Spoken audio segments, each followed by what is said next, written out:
Greetings and bienvenue, midnight crew. Thank you for returning to this broadcast, and welcome to new viewers joining us for the first time. If you like a video, then feel free to subscribe. Hey, X. I don't know what to say, so I'll just get into it. Be me. Live in Nevada out in the desert. I'm not gonna dox the ones I knew, but I live in a town pretty far out in the middle of nowhere. I grew up in this town and had my whole life go by there. While I call it a town, it might be closer to a trailer park.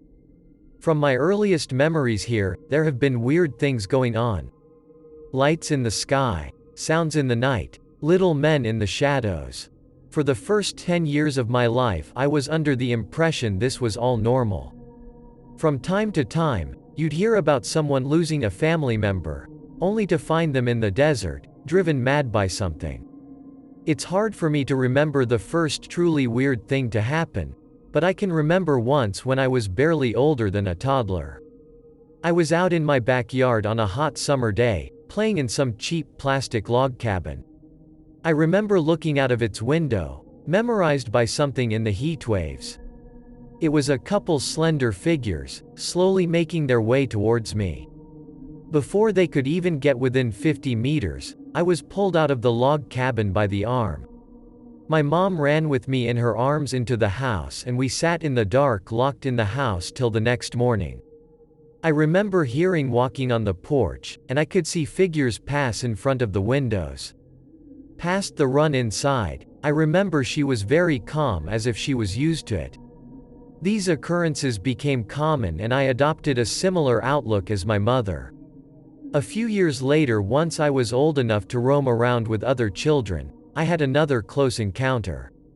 We were playing on an old playground made of metal and splintering wood on the outskirt of the town. Only in the setting sun could we notice the long shadows of those familiar figures closing in on us. We were all freaked out and were about to book it out of there, but one of the older kids stopped us. In between smoking a cigarette, I remember him telling us not to worry about it and to keep playing. While that wasn't enough to stop everyone from leaving, many of us stayed, including myself. Moving from the desert towards us, there wasn't much to hide behind. While they managed to keep themselves out of sight in general, we all could tell they were there. No longer bothering to hide itself, one of them approached right to the foot of the playground. It was the first time I saw one of them up close. The thing was incredibly thin to the point where even my young mind could tell its body shouldn't have been able to hold itself up. Its eyes were huge and black, and while you couldn't tell if they were moving, it felt as if they were closely studying every one of us. No longer able to hold our nerves, we ran away, leaving that one older kid smugly laughing at us for being scaredy cats. On the way home, I remember seeing lights fly through the sky in the darkening sky. About 2 days later, he was found in the middle of a road in a fetal position. He couldn't have been older than 14 at the time. I think that was the first time it really clicked that these things were bad. My dad wasn't hugely involved in my life, but I did meet him once not too long after this event. He was stationed in a Marine base not too far off and went around the town investigating the event with other men. While he and my mother were adamant he was a Marine. After learning how Marines usually dress, he looked more like a businessman than a grunt. That week was the only time I saw him. I think we had a different family he lived with on base. Turns out I was a bastard. Things pass in my poor little corner of the world. The occurrence continued, but I always managed to keep my distance from it until one day. For high school, a bus would drive us about 30 to 40 minutes every morning to a school in a more populated town. My friends and I from my hometown learned quickly not to talk about the weird shit that happened to us. We were viewed as crazy rednecks and we only had each other. I used to be determined to do well in school and get my mother and I out of that shithole town. Thanks to my academic and athletic performance in high school, I managed to get a sizable scholarship in the university of my dreams. I managed to enter a relationship with a girl who grew up with me in my hometown. God, I loved her. Things really were looking up. I only had a few months left to keep things together. While the lights in the sky never seemed to go away, I stopped seeing those things as I was growing older. Sorry for being so long-winded here, I'm just thinking about everything and how I got here. My mind has just been so clouded. Despite the countless hours I've spent studying and bettering myself, I feel like it's all gone down the drain. I just can't keep my mind straight. I just want to finally give my side of the story while I can. I've browsed here for as long as I had the internet available to me, so this is the only place I can think of to do it. It was my senior prom, and I was driving home with my girlfriend and 2 other friends. I was the only person going to my high school from my hometown who managed to buy a car, so everyone tried to bum rides off me. It was a long straight drive, and after such a night, we all got a little buzzed. We were bantering the whole way, and it now feels like it was the last time I was happy. I was a mile or so away from home, when in my headlights a figure came into view. I sobered up real quick and swerved out of the way. I ended up driving right into a rock and fucked up my car. For a few minutes we all just sat there trying to come to our senses. The rock looked natural, but from years of traveling this road, I knew it wasn't there before. We didn't have phones of any kind, and it quickly became apparent that we would need to walk the rest of the way home. I don't know about the others, but I learned to not go out at night there. I was basically a man though, and I knew I had to get home regardless of my fears. I looked into my girlfriend's eyes and told her I'd get us home. Trying to think as little as I possibly could, I led the way home, my girlfriend's hand tightly holding mine. For 10 minutes, I didn't make a sound and just moved towards the lights. I was tunnel visioning. My sight was blurred, and I was becoming dizzy. My senses were dulling. I just wanted to go to sleep. All I could see were those lights in front of me. I don't know when I realized it, but I realized I was no longer holding a hand. I was the only one who muttered a word after the crash. I didn't want to look back, but like a second wind, my mind was racing to figure out what was going on. I looked back and learned I was alone. I just wanted to go home. I wanted to run home, but the lights I was following were gone. I was tired, but my body was pumping full of adrenaline. My breathing was sporadic, and I remember for every other step I would take ended up with me tripping, only managing to prevent myself from falling most of the time. I don't know where I was running to. I was just running. I wasn't trying to find the women I wanted to grow old with or the friends I spent my life with. I was just running. The night seemed to become brighter as I noticed them around me. My vision dulled, and I fell on my face more and more. The last thing I remember of that night is dragging my body over sand and rocks. I woke up to the blinding sun. My brain hurts. I couldn't think straight anymore. I went home and stole my mother's wallet and car. I just needed to go. That was over a decade ago. I haven't spoken with any of them since I left. I don't know what has become of any of them. My mind just doesn't work anymore. They tormented my childhood, always watching me. I couldn't take it anymore. I just had to get away from it. I lost everything that night. My family, my friends, my beloved, my mind, my life, everything. I've been working a job for felons and degenerates, spending my days alone on the other side of the country. I just haven't been able to think as of late. I saw one outside of my window last night. It's not fair. I just want it to end. December 18, 1970, Nevada test site, accidental venting of nuclear explosion. The Partial Nuclear Test Ban Treaty of 1963 was meant to prevent the nuclear fallout freely associated with the earlier above-ground tests. Some venting might still happen on site, but the 1970 Baneberry Test blast, part of Operation Emery, resulted in extensive off-site fallout. The 10-kiloton Baneberry test took place under Area 8 on Yucca Flat. The weapon detonated as planned at the bottom of a sealed vertical shaft 900 feet below the Earth's surface, but the device's energy cracked the soil in unexpected ways, causing a fissure near ground zero and releasing a plume of hot gases and radioactive dust that continued for many hours, raining fallout on workers within NTS. 6% of the explosion's radioactive products were vented, releasing 6.7 mci of radioactive material, including 80 kci of iodine-131 and a high ratio of noble gases. The hot cloud's lighter particles were carried to 3 altitudes and conveyed by winter storms and the jet stream to be deposited heavily as radionuclide-laden snow in Lassen and Sierra counties in northeast California, and to lesser degrees in northern Nevada, southern Idaho, and some eastern sections of Oregon and Washington states. The 3 diverging jet stream layers conducted radionuclides across the U.S. to Canada, the Gulf of Mexico and the Atlantic Ocean.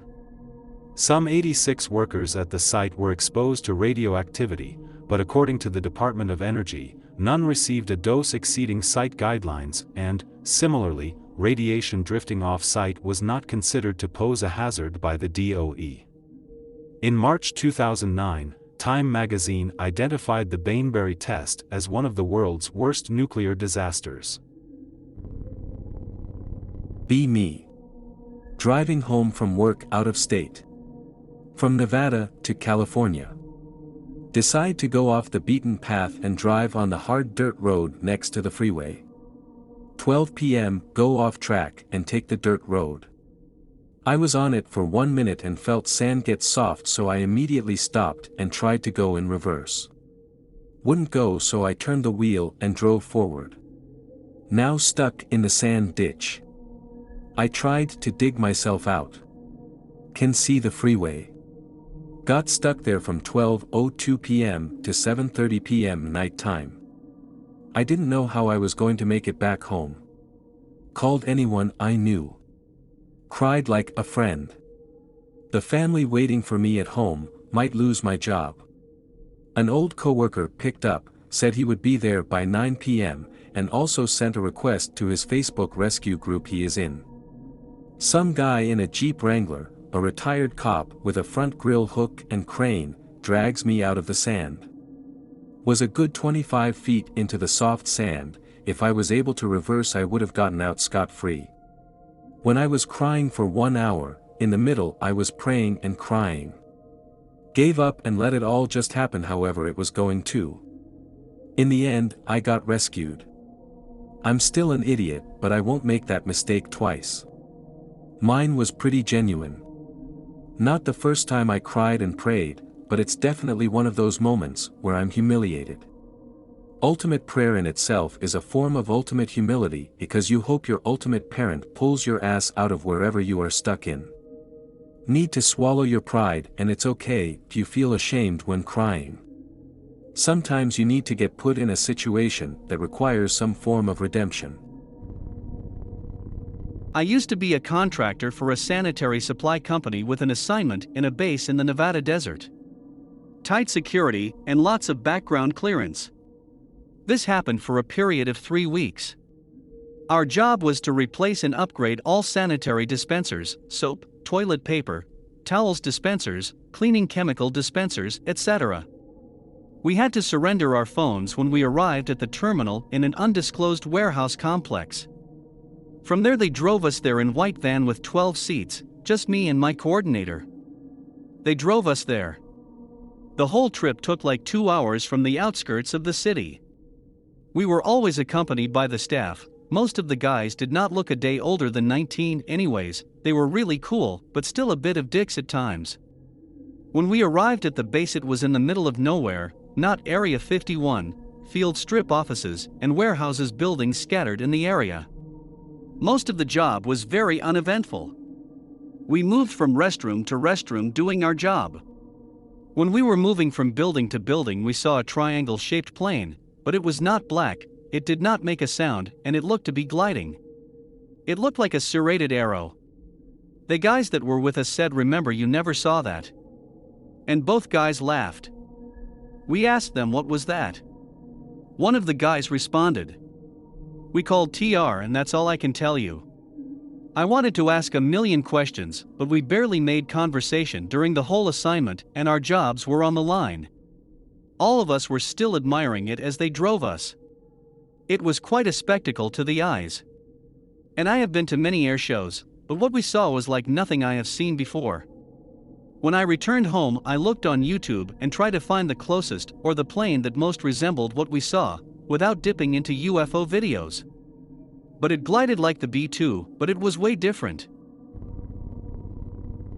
Throughout the American West, there's an unspoken understanding that strange things tend to happen out in the desert. One common theme among legends is the belief that gateways to other dimensions can open up at random on these roads. In 1972, 4 Southern Utah University girls who were returning from a rodeo in Nevada learned this pretty darned well. They got into the car and went through Gadianton Canyon as a way to cut through to Utah in record time. Soon after, it became clear that something was amiss. The desert badlands gave way to a road with grass and pine trees. The normally black asphalt changed to white concrete, and behind them, no desert could be found. The girls began to get scared, knowing that they never saw these sights on the way to the event. Worried that they may have misread the map, they pulled over to a small picnic table and decided to figure out. They got out of the car, stretched their legs, and looked around. Then, one let out a scream. Over on the road next to them were 4 black, egg-shaped vehicles on wheels that emitted a bright light from an unseen source. The strange machines began to approach them, and the girls ran into the car and drove off. The strange egg-like cars followed them aggressively, and as they got back on the road, their area started to return to its normal appearance. Worried about the bizarre crafts behind them, the girls ran off the road and crashed the car. Their pursuers were nowhere to be found. Shortly after the accident, police were called by a friendly motorist who spotted the wrecked car. When police took a look at the car accident, they were able to look at the marks in the sand from where the car careened off the road. The tracks from their car abruptly started and stopped, as if someone had literally just dropped the car from the sky. No explanation was ever found as to how this could happen, or what the girls saw that night. B19. Recently moved into my own place that backs up to some desert hills in Nevada. Supposedly there's some nice bike trails back in the desert, so I ask around for more info about them. Neighbors inform me that it's a nice loop trail, but I should make sure to stay on the path. Something about a tribe of natives getting pissy about trespassing on their turf. Don't think too much of it and set out on the trail the next day. It's hot and I forgot water, so I'm dead tired about halfway around the loop. Pretty normal, aside from not seeing any wildlife at all, which I was pretty bummed about. The only weird thing was a constant humming noise, like power lines, but it sounded like it was coming from underground. Make it back and decide to go out off the trail tomorrow. Try to make the top of the tallest hill. Wake up and pack properly before heading out. Hike about 3 miles out to the base of the hill and start my climb. Make it about halfway up the hill and can't shake the feeling of always being watched. It's not an easy climb, and I'm exhausted by the time I get to the top.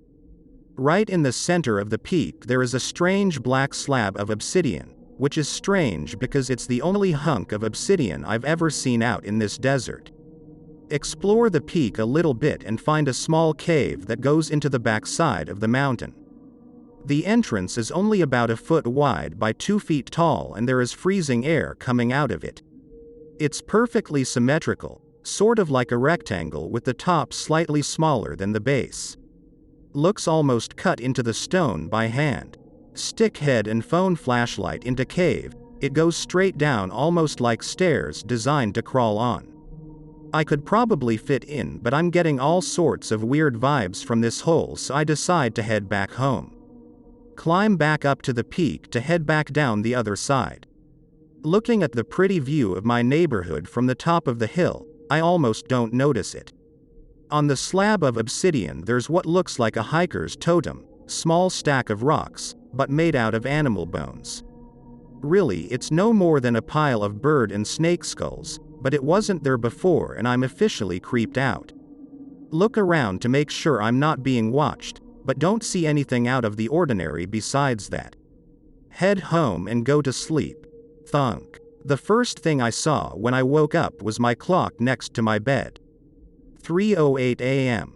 I'm groggily trying to orient myself when a second impact rattles my window inches from my head. It sounds like someone just slammed their palm on my window from outside. See movement in the corner of the room. Let eyes adjust and I realize it's my cat, who is really freaking out. Grab a shotgun out of the closet, load some OO buck and prepare myself to defend the Alamo from the Indians. Grab the cat and head to the bathroom, gun pointed at the door. No more noise and I head out about 7 a.m. once the sun is up. Check out my window and aside from the bushes outside it being trampled down I find nothing interesting. It's happened again 2 or 3 times since then, and I still hike that desert all the time.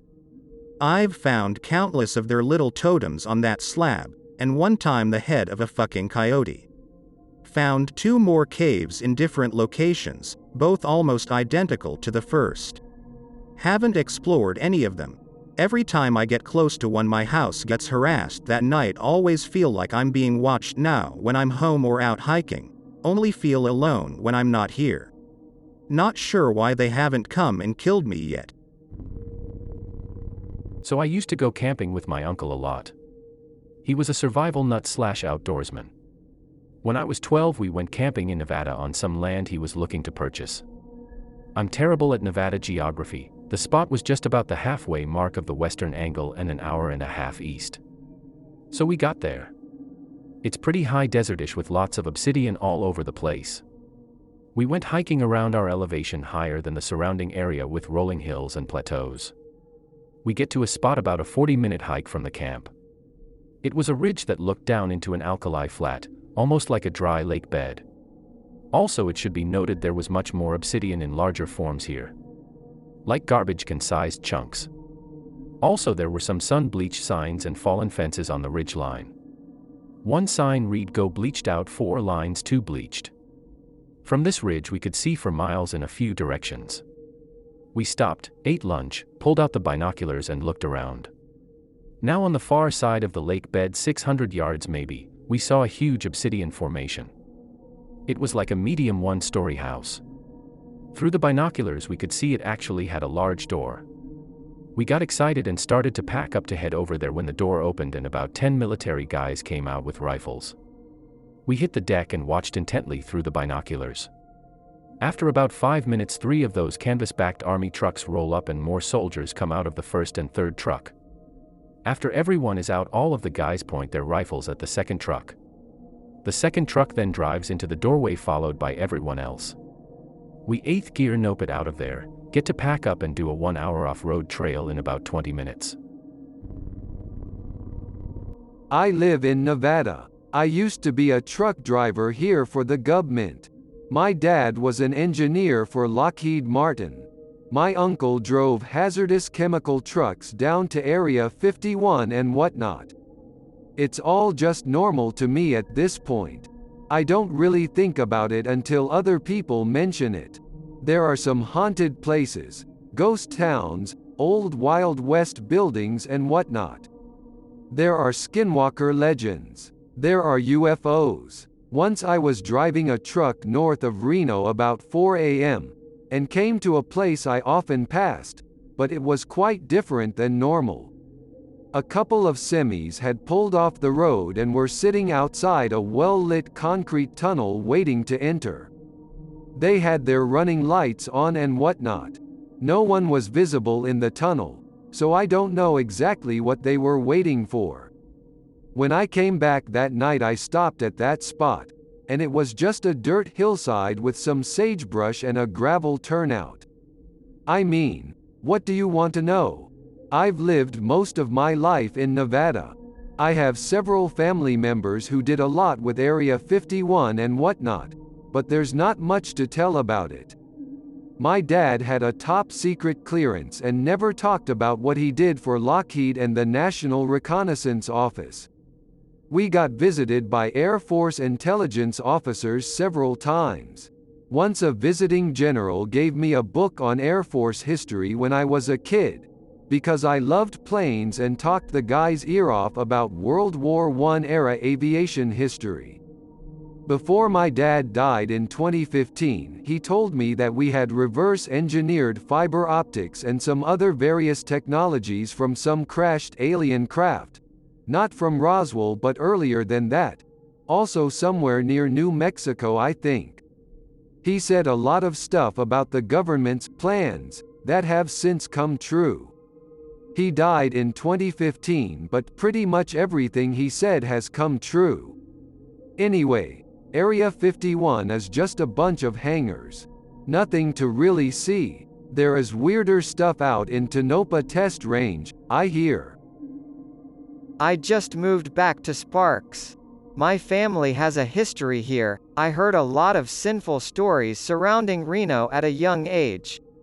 Usually, just stuff surrounding domestic violence fueled by the rampant alcoholism out here. I know many people have been shot and killed in the casinos like it's nothing. I know the old hotels and casinos have many stories to tell. The only creepy story I really know of is my mom telling me about how bodies from Pyramid Lake will end up in Tahoe. Which can be explained by a tributary or something, but still ominous as fuck. The history of the native population here and their folklore is what I'm most interested in since I can't seem to find any info online. It's ironic that the Walmart Supercenter in Reno is built on top of native land. I live in Reno myself. I think it must be that bodies from Tahoe would end up in Pyramid. Tahoe is very cold and deep, and there are rumored to be many bodies with cement shoes and so on in the lake. The Truckee runs down the mountain from Tahoe down to Pyramid. I've heard of the opposite happening, but I don't understand it. Supposedly there are underwater tunnels connecting them or something. There is a submarine base in Walker Lake near Hawthorne, where they have the Naval Underwater Warfare Center. People have also claimed to have seen submarine surface in Topaz Lake. I have heard some various rumors of there being some kind of traversable aquifer beneath the west coast. I don't know too much about it. Also, yes, it's funny that Three Nations Plaza has a Walmart. The Native Americans are not the friendliest of tribes, either. Pretty bad blood in the past. They are interesting people, though. If you go out toward Pyramid Lake and talk to the Paiute, you can hear some interesting stories. Here in town is mainly the Washoe tribe. I used to know some Shoshone because one of my friend's dads was a lawyer for them, and they had some of the crazy skinwalker stories. Pyramid Lake has all kinds of haunting myths and things. Also, water babies, merpeople that will drown you. Tahoe also has Tahoe Tessie, which is like the Nessie, Loch Ness monster. Some sightings in Pyramid, too. Anyway, yes, many murders and self-ends in Reno. Lots of alcoholism. Lots of domestic issues. I live in a haunted hotel downtown, and there is lots of weird shit that happens here, and a lot of fights. A native shaman woman once yelled at me by Virginia Lake about white people bringing dragons here, or something. But she told me how the land was cursed here for their spilt blood, and that no white person would ever prosper here. She proclaimed a curse and I randomly wiped out on my bicycle at that exact spot the next day, and got evicted right after. Western Nevada is haunted as shit. Lots of Wild West history. The lands and homes are a weird mix of old and new, and it seems like some communities have more problems than others. For example, one chunk of the Carson Valley has ghosts/hauntings/paranormal occurrences up the Yahoo, while the newer areas and communities don't seem to have any commotion. There are a lot of really old buildings here too that have been resold to newer places, and it seems like the memories follow it. And don't even get me started on Virginia City. The place is built upon a catacomb of old abandoned mines and years of history, much of it unpleasant. At one time, VC was the biggest city in Nevada, and now it's almost a ghost town. I have friends that were driven from their home because the paranormal stuff got so dangerous. It never got that bad at my house, but I have experienced some pretty noteworthy material. Oh, and don't forget the sun-worshipping cult that lives in Reno. As shady as this sounds, it's really hard to find info on these guys. A good friend of mine knows more about them than I do. They've been around for quite a while and had a big branch out in Lemon Valley in California. When my friend got mixed up with them on accident when she was younger, some pretty scary shit happened to her and her family. She trespassed on their private land, which had all of these large white crosses on them. Afterwards, the animals of her friends and family showed up mutilated. Someone shot her horse, etc. Sounds cliché as hell, but it's the truth. I remember them being called the Jamilian Church of Christ or something like that, but they also are called the Sun Eaters. They believe in some sort of sun-absorbing ritual.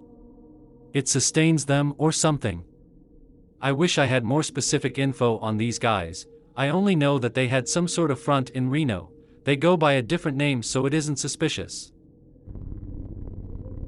Only people that know this story are family members as far as I know. Me and family are camping in Sierra Nevada mountains in 2005. We are up there for 4 days and 3 nights. On second day me and some cousins take my dad's truck and drive around. We get kind of lost but don't care and we come across this trail. Drive on trail. Trail seems completely forgotten as there are bushes on side of trail that make it kind of hard to drive without getting scratched. Keep on taking this trail till it abruptly ends. So now we are in middle of nowhere. See a creek and follow it. Decide to relax and have a couple beers. Decide to follow creek and see where it leads. Damn thing goes on forever but leads to sort of bank and we go on ahead and see what is beyond. Starting to get dark. Go on a bit further. We are lost.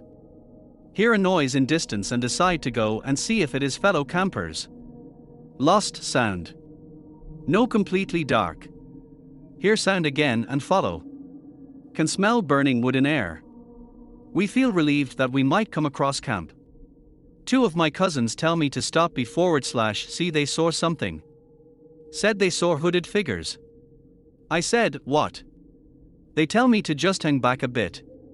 I agree. We notice campsite is a lot more like a very cramped village.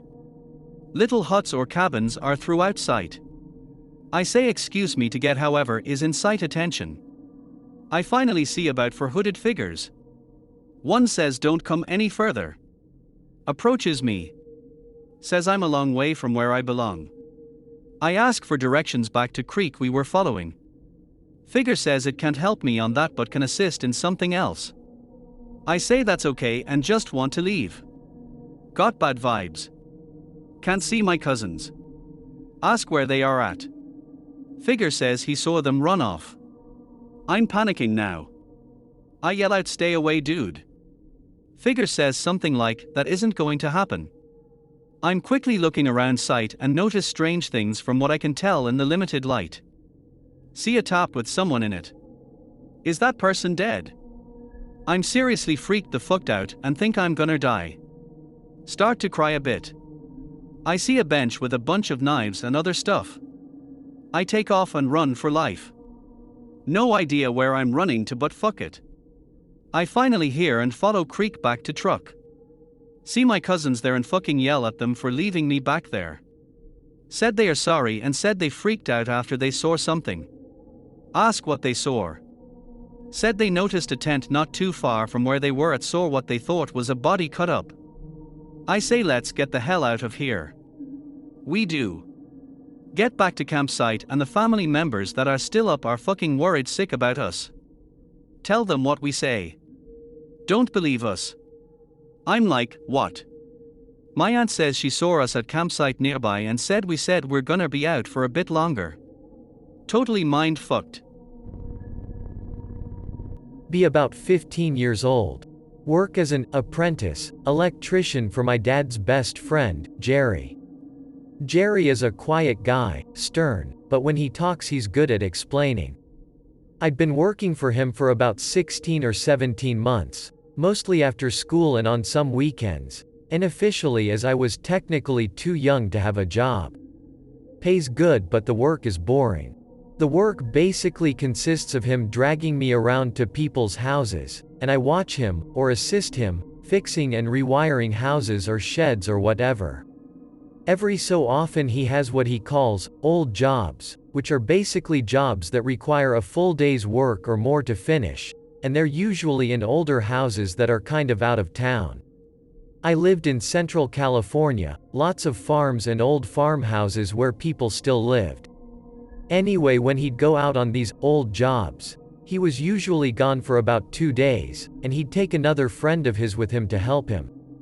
A few weeks pass and we've had very little work. Eventually though an old job comes up, and his friend isn't around. I think he went up to Yosemite on vacation or something. Jerry asks me if I can go with him because the job needs at least 2 guys, as the house is fairly large. Say I can't because I have school, but my dad says it's fine. He wants me to have as much experience as possible in a hard-working environment. Reluctantly I go with Jerry. We leave at about 4 in the morning, drive for what must have been 3 hours, maybe more 'cause I fell asleep. We're out in the desert somewhere, likely the Mojave south of where I lived. Eventually we reach the place at probably 7:30 or 8 in the morning. It's like a large farmhouse. Really big, and out in the middle of nowhere. Built in a sort of Victorian style, but I'm not sure what it was really.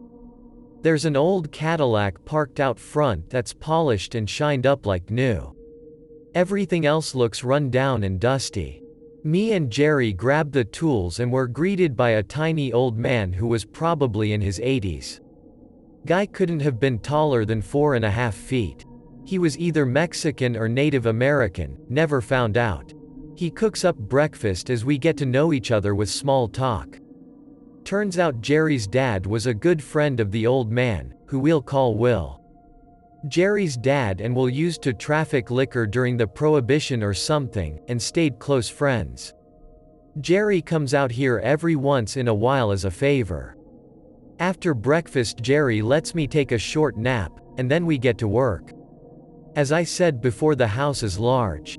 5+ bedrooms, 5 bathrooms, a dining room, kitchen, big entrance foyer type of deal, living room, den. What I can only describe as another den or some kind of lounge room. It had a small bar. The house was 3 stories tall.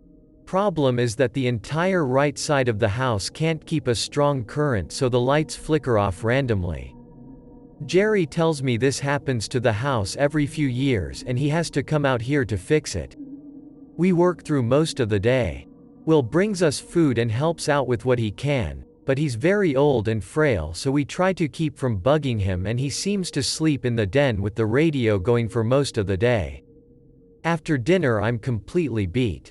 Will shows me where I can sleep, and even though it's still light out, I pass out as soon as I hit the pillow. Wake up. It's dark out. Everything is incredibly quiet, but I can hear a sort of murmuring somewhere outside my room. Sounds almost like someone talking in their sleep.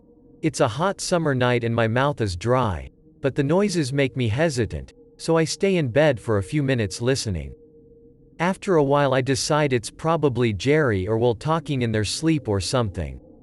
The walls in the house are really thin and crappy despite how large it is. Walk to the bathroom connected to my room to get a drink, flick the light switch. No light, but there's a dull hum. I'm on the side of the house where the current is fucked. Sigh and try to look around for a glass. It's fucking dark, but as I look I see a light from below my window. It's this weird deep green. Like emerald colored. Shake it off. Figure it's not as late as I think it is. Jerry and Will are probably up talking in the den or lounge or whatever. Decide to go down and ask for a glass of water. Make my way down the short hallway and turn the corner. There's red light, like a deep crimson, coming from below the stairs. It looks eerie, but I can hear the murmuring more clearly now. Sounds like Will talking. Walk down the 2 flights of stairs and out into the foyer entrance area. The light fixture hanging from the ceiling is encased in red stained glass. So that's what that light was. JPG. Think it's weird, but head towards the den. It's empty. Another lamp in the corner has the same kind of colored glass, casting this bizarre red over everything. Head through the den towards the murmuring, can almost make out what it's saying. See the green coming from the connecting den lounge area. The sound is coming from in there and I head in. The murmuring stops. The lounge is empty. Immediately terrified. Just all of the sudden everything feels wrong. As quickly but quietly as I can, I back out and move back into the previous den and head towards the entrance hall of the house to go back up to my room. Turn the corner to go back into the entrance hall area. Will is standing in the hall staring at the front door.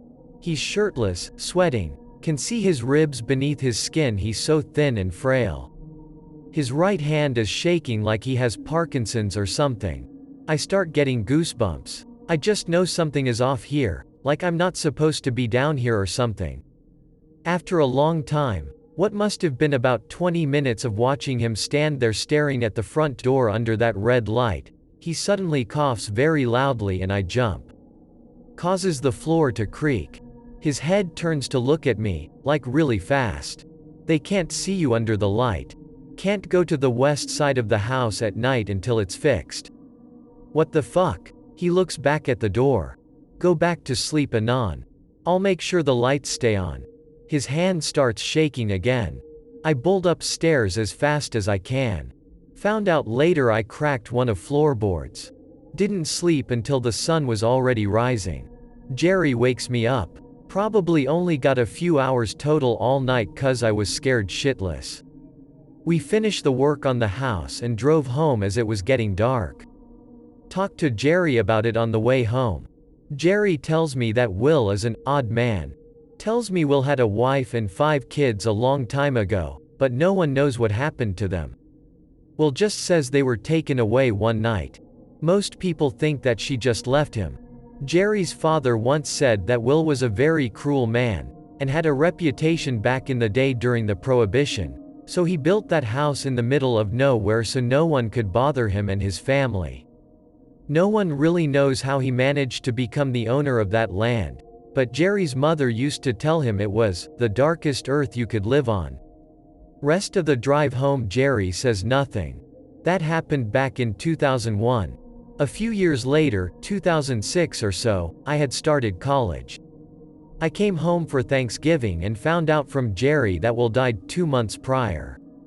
The house was sold off by Will's younger sister. She was like 70, and the owners lifted it up piece by piece and moved it to Southern California somewhere to fix it up. I've always wanted to go back to the spot where the house was out of a strange curiosity, but I'd have to ask Jerry to take me, and he's got a bad stomach now so he doesn't get around much. The weirdest part is that my mom and dad somehow ended up with that red lamp from the den. My mom loves it. She keeps it in the front room and leaves it on at night. She says it wards off evil. My dad pokes fun at her all the time about it. It's become a bit of a family joke around the holidays, but see, it always reminds me of that absolutely bizarre night. I hope that you enjoyed tonight's broadcast. If you enjoyed tonight's story, then please subscribe to the channel, as more green texts will appear daily. A new broadcast will appear when the clock strikes midnight Central Time.